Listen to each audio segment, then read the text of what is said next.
Do you ever get confused about when to use estar or ser? You're not alone. Both mean to be, but they're used in very different ways. Now, here's the good news. Every use of estar fits into just 5 simple groups, and you can remember them easily with the acronym P.L.A.C.E. So in this video, I'm going to show you the 5 main uses of estar with clear, everyday examples so you can feel confident using it in real conversations. Now, if you're new here, my name's Josh. I'm a qualified language teacher and I've helped thousands of people learn Spanish through my online course here on YouTube. Okay, so for the first use of estar, let's start with the P in place, which stands for position.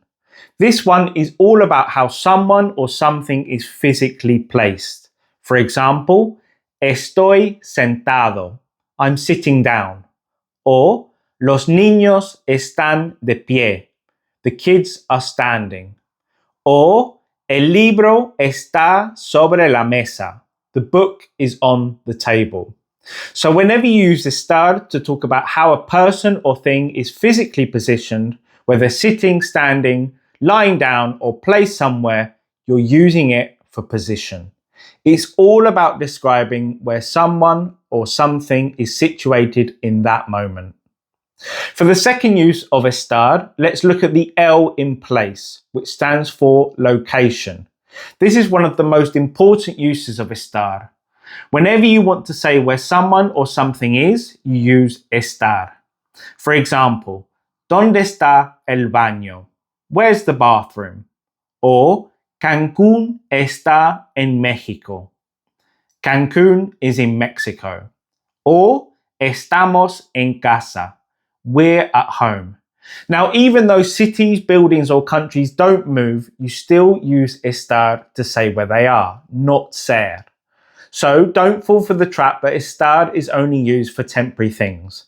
When it comes to location, estar is the right choice.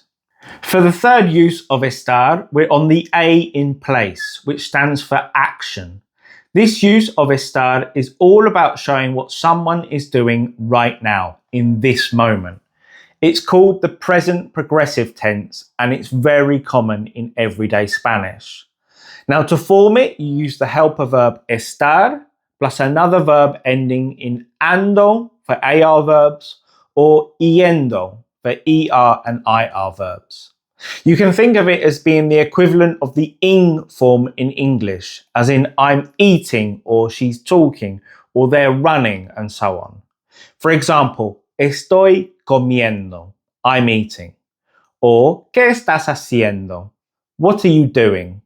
Or, están estudiando para el examen, they're studying for the exam. Now, you'll see this use of estar all the time in my Spanish short stories for beginners book. It's one of the most useful things to know because it lets you describe exactly what's happening right now. Once you get comfortable with this structure, you'll be able to talk about ongoing actions naturally and confidently. If you want a copy of my book, check out the link that's down in the description. Now, for the fourth use of estar, we're on the C in place, which stands for condition. This use of estar is all about describing how someone or something is feeling or existing right now, especially physically, but it can also apply to things too. Now, these aren't permanent traits, they're just temporary conditions. For example, estoy cansado, I'm tired. Or, la sopa está fría, the soup is cold. Or, el coche está roto, the car is broken. It's like saying that this is the state it's in at the moment. Conditions can change. Now, tomorrow you might feel better or the car might be fixed. Now, this also works for temporary situations around us, like whether a machine is working or a store is open. For example, la computadora está apagada. The computer is off. Or, la tienda está abierta. The store is open. So use estar anytime you're talking about a temporary state that can change. Now, by the way, I've made a free PDF that shows all 5 uses of estar, plus practice sentences you can try on your own. You'll find it again linked down in the description below. Okay, so for the 5th use of estar, we're on the E in place, which stands for emotion.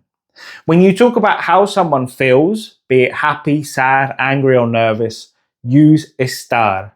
For example, estoy feliz, I'm happy. Or estás preocupado, you're worried. Or estamos emocionados, we're excited. So why do you use estar then? It's because emotions can change. You might feel great right now, but stressed out later on. Spanish treats emotions as temporary, not permanent. So we don't use ser here. So when in doubt, ask yourself, is this feeling something that could change? If the answer is yes, estar is the verb to use.